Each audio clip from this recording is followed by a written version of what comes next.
Të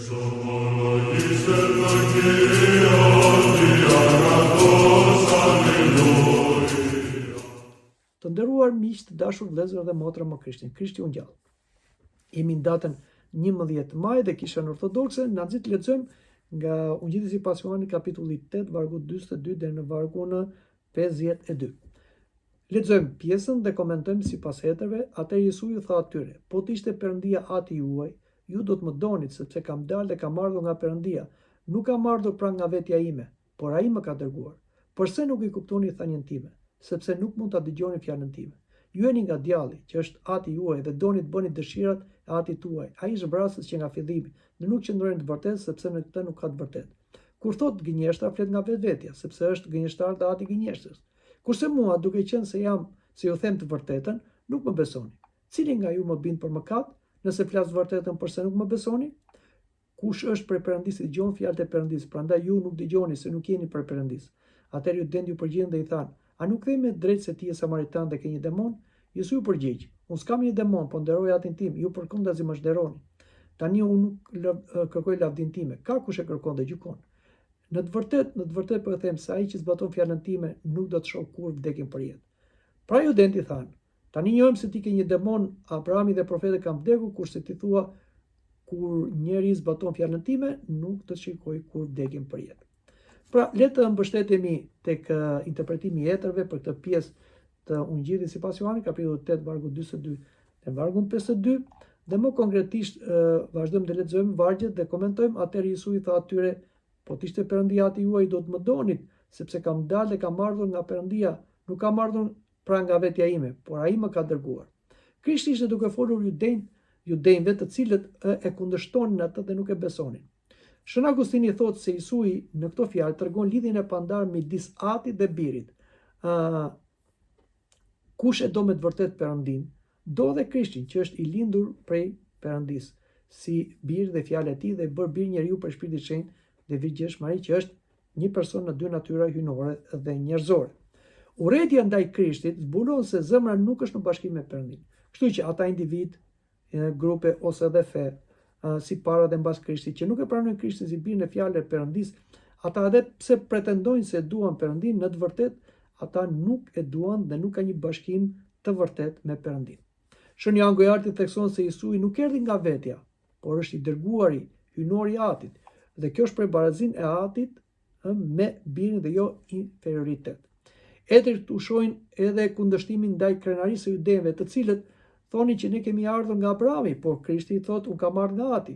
Pra, ata i jepnin rëndësi vetëm lidhjes biologjike, kurse Krishti i dha rëndësi lidhjes me Perëndin.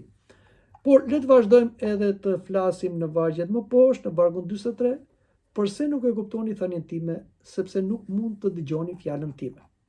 Në këtë varg, Krishti është duke i akuzuar judejnë me të vërtetë, sepse sipas Shënqërisë të Aleksandrisë, problemi nuk është se atyre i mungonte inteligjenta, por ishte verbëria shpirtërore. Po ashtu Shën Agustini dallon mes dëgjuarit me vesh dhe dëgjuarit me zemër. Judejtë dëgjonin Krishtin me zërin e tij, por refuzonin të pranonin të vërtetat e tij. Kështu që ajo çfarë ndodhi me judejnë ndodhi dhe me të gjithë, të cilët thjesht e shikojnë krishterimin një lloj retorike dhe nuk ulen dhe të meditojnë dhe ta përjetojnë. Prandaj edhe mbeten periferik dhe e kundërshtojnë Krishtin, sepse nuk hapin zemrën. Zemra e tyre është e mbushur me egocentrizmin e tyre. Kjo është arsyeja që fe para Krishtit dhe mbas Krishtit nuk e pranojnë krishterimin si një rrugë shpëtimi, sepse besojnë në veprat. Pra, shpëtimi i njeriu sipas veprave të tij dhe si shpërblim, dhe jo si mëshirë e Perëndisë. Kështu që të bësh një krishter dhe të jesh pjesë e krishterimit, duhet të kesh një mendje të përulur, që ju mungonte judejve dhe mungonte shumë njerëzve edhe sot. Kjo është arsyeja që ata e kundërshtojnë Krishtin dhe e mohojnë rrugën e krishterë. Por vazhdojmë dhe lexojmë në vargun 44 ku na thuhet: "Ju jeni nga djalli, që është ati juaj, dhe doni të bëni dëshirat e atit tuaj. Ai është vrasë që nga fillimi dhe nuk qëndrojnë të vërtetën, sepse në të nuk ka të vërtetë. Kur thot gënjeshtra, flet nga vetvetja, sepse është gënjeshtar dhe ati i gënjeshtrës." Shikoni se çfarë i thot Krishti. Ai u flet drejt për drejt ju denve të pabes. Ju jeni nga djalli që është ati juaj. Etrit sqarojnë se Jesui nuk flet për natyrën biologjike, por për ngjashmërinë morale dhe shpirtërore që ata kishin me djallin. Shënjang Gjardi thot, kush jeton me gënjeshtrën dhe me urrëti bëhet një bir i djallit duke imituar veprat e tij, i cili urren padrejtisht Perëndin dhe ikonën e Perëndisë që është njeriu dhe krijimin, por dhe është gënjeshtar, gënjeu veten që mund të bëjë Perëndi, gënjeu ëngjit që mund t'i çonte në vende më të larta, gënjeu dhe njerëzit që mund të bëheshin Perëndi duke shkruar ligjin e Perëndisë. Pra, gënjeshtra buron nga djalli. Dhe ai që gënjen është i ngjashëm me djallin.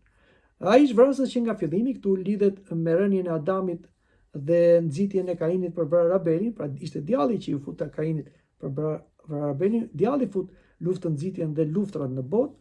Shën Agustini shpjegon se djalli vrau njeriu fillimisht shpirtërisht përmes mashtrimit dhe pastaj i nxiti ata dhe të vriten të trupërisht.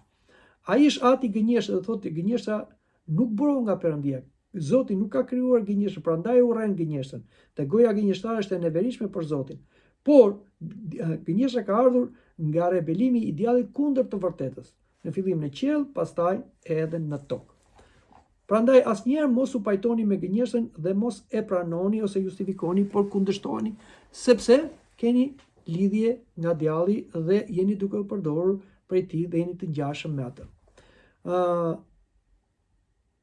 Vazhdojmë dhe lexojmë vargun 45, kurse mua, duke i qenë se ju them të vërtetën, nuk më besoni. Pra, në këtë varg, Etrit e kishte vëren paradoksin.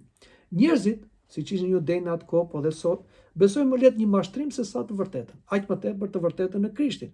Shikojnë që kur flet për Krishtin gjithmonë ata, si them, pështjellohen, ata kundërshtojnë dhe ju duket një absurditet e vërteta në Krishtin. Por 30 pallavrat, sajesat e tyre, edhe me tisin fetar i pranojnë dhe i quajnë të sakta. Pra kjo është paradoksi që fatkeqësisht vazhdon dhe sot e kësaj dite. Por shoqëria Aleksandrit thotë se zemra e lidhur me pasionet e urren dritën, sepse drita zbulon mëkatin. E thotë Krishti përpara që drita erdhi në botë dhe njerëzit donin më shumë errësirën. Flet për dritën mendore, flet për të vërtetat që ai zbuloi, sepse njerëzit e urrejnë dritën mendore dhe duan errësirën, se në errësirë bëjnë mëkatet. Prandaj njerëzit të cilët nështrojnë pasionet dhe justifikojnë pasionet nuk e pranojnë predikimin e Krishtit dhe predikimin e kishës së Krishtit, por duan sajesat e tyre, si them, krimet e tyre dhe fet e tyre, që janë justifikimi i pasioneve të atyre. Flasim për vargun 46, cili nga ju më bind për mëkat. Nëse flas të vërtetën, pse nuk më besoni? Shikoni që Krishti tashmë i bën një sfidë judejve, të cilët e akuzonin atë për shkeljes të ligjit, blasfemus e tjera. Krishti kishte një pastërti absolute. Vetëm ai e përmbushi ligjin që u dha Mojsiu, askush tjetër. Por edhe pse ai ishte pas i njohur, përsëri judejt e kundërshtonin atë. Shënjau Gujardë thekson se askush mund të akuzonte Jezuin për mëkat real. S'kishte asnjë akuzë. Dhe Shën Agustini sheh në këtë provë si hynin e Krishtit, sepse ai nuk ishte thjesht njeri, por ishte Perëndi njeri, dhe si Perëndi njeri i përsosur, ai nuk mund të mëkatonte. Kurse të gjithë njerëzit, të gjithë kanë mëkatuar ose kanë trashëguar mëkatin sërgjëshor. Kurse Krishti nuk e trashëgoi mëkatin sërgjëshor, por as nuk mëkatoi edhe vetë. Le të flasim edhe për vargjet më poshtë. Vargu 47, kush është prej Perëndisë i dëgjon fjalët e Perëndisë, prandaj ju nuk dëgjoni se nuk jeni prej Perëndisë. Në këtë varg shikojmë që sipas Etrave, të jesh i Perëndisë do thotë të jesh i hapur ndaj të vërtetës dhe hirit që e tha dhe e dha Krishti. Refuzimi i fjalës së Krishtit tregon largimin e zemrës nga Perëndia. E tha, një zemër e cila është e mbushur me ego dhe pasione, patjetër që nuk e ka Perëndin në qendër, e ka periferi ose është me hipokrizi. Prandaj duhet të pastrohet zemra nga pasionet që të bëhet e aftë të dëgjojë zërin hynor. Siç tha Zoti, lum ata që janë zemër të pastër se e shohin Perëndin. Ky është procesi i pastrimit, ndriçimit, shenjtërimit, që është një proces që kryhet në kish, nga misteret e kishës dhe është një proces i gjatë që duhet të pastrojmë, të heqim lyrën, ndyrësinë e mëkatit në zemrën jonë dhe pastaj ne do shohim Perëndin dhe do fjalosemi për të vërtetat e Perëndis. Ndryshe ne do themi gjërat tona që janë hamendësi, janë gabime, janë dhe herezi. Dhe le të flasim edhe për vargun 48. Konkretisht na thuhet: atëherë Judejt ju përgjigjen dhe i thanë: a nuk themi me drejtë se ti je samaritan dhe ke një demon? Në këtë varg shikojmë reagimin që patën Judejt. Judejt përdorin dy fyrje për Krishtin. I thonin samaritan, do të thënë je i huaj, je heretik, sepse Judejt i shikonin samaritanët si të huaj dhe heretik se ishin të përzierë me kombet, dhe ke një demon, dhe pra je i demonizuar. Dhe shonja angojarti vëren se kur nuk mund të kundërshtosh me argumenta, kalohet në ofendim. Prandaj mos u çuditni kur neve, si të krishterë, dëshmojmë për Krishtin dhe pala tjetër e cila e ka zemrën e mbyllur, nuk i pranon ato, fillon të na shajë, të na fyej, të na akuzojë me lloj-lloj epiteti. Kur i ka thënë Krishtit samaritan ose i ka thënë me fyerje ose ke një demon, çfarë mund të presim neve? Prandaj mos të riqemi, por neve të flasim me dinjitet dhe duke respektuar lirinë e tjerëve, pa e kthyer të keqen me të keqen ose fyerje me fyerje, ashtu siç bëri edhe Krishti. Në vargun 49 ne lexojmë këto fjalë. Konkretisht Jesu ju përgjigj: unë s'kam një demon, po nderoj atin tim. Ju përkundrazi më ç'nderoni. Në këtë varg tashmë Krishti si them ju përgjigjet akuzës së judejve. Ai nuk përgjigj me zemërim, nuk e bëri me pasion, por e bëri me të vërtet. Ai kishte përurësi dhe vetë përmbajtje të skajshme, ashtu siç mëson dhe nxit, mësoni nga mua se janë i butë dhe i përurën nga zemra. Krishti nuk kërkonte të mbronte veten e vet me pasion, ai mbronte vetëm të vërtetën e Perëndis, jo veten. Veten e la në duart të njerëzve pa bezë dhe mëkatar deri në vdekje kryqi. Por për Perëndin ai ishte gjithmonë i guximshëm dhe i vërtet dhe i drejt për drejt. Shën Agostini thotë se Krishti jep shembullin se si të përgjigjemi ndaj shpifjes, me të vërtet dhe pa hakmarrje. Pra, siç i thanë dhe Krishtit, na thonë dhe neve, por asnjëherë s'do ta kthejmë siç tham dhe përsërisim të keqe me të keqe, fyrjen me fyrje, por fyrjen mund ta kthejmë me sqarim dhe gënjeshtën mund ta mundim me të vërtetën dhe gjithmonë duke respektuar lirinë e tjerëve. Nëse të tjerët duan dëgjojnë, nëse nuk duan dëgjojnë, atëherë ne nuk i detyrojmë të na dëgjojnë. Por ama të vërtetën do ta themi. Në vargun 50 lexojmë: tani unë nuk kërkoj lavdin time, ka kush e kërkon dhe gjykon. Krishti në këto vargje është duke na thënë që ai nuk erdhi të bëjë gjyq me njerëzit, sepse ata nuk e besonin, e fyenin. Jo. Ai nuk kërkoi lavdi njerëzore. Ai nuk erdhi për këtë. Ati është ai që e lavdëron birin. Pra, gjyqin për birin do ta bëj Ati dhe ai e bëri gjyqin e vet ndaj birit, pavarësisht se njerëzit e fyen, e shndërruan, e kryqëzuan. Ati, Perëndia, e ngjalli Jezu Krishtin, birin e tij, të bërë bir njeriu, dhe këtu tregoi që biri i Perëndis ishte i pamëkatshëm dhe vepra e tij ishte e perëndishme. Shënqëri i Aleksandris thotë se Krishti flet kështu për treguar përurësinë e mishërimit. Unë nuk kërkoj lavdin time. Pra, ai ishte bërë njeri dhe si njeri shfaqej në përurësi, por kërkonte lavdinë e Perëndis dhe gjyqin e drejtë të Perëndis. Në vargun 5 lexojmë: në të vërtetë po e them se ai që zbaton fjalën time nuk do ta shoh kur vdekjen për jetë. Në këtë varg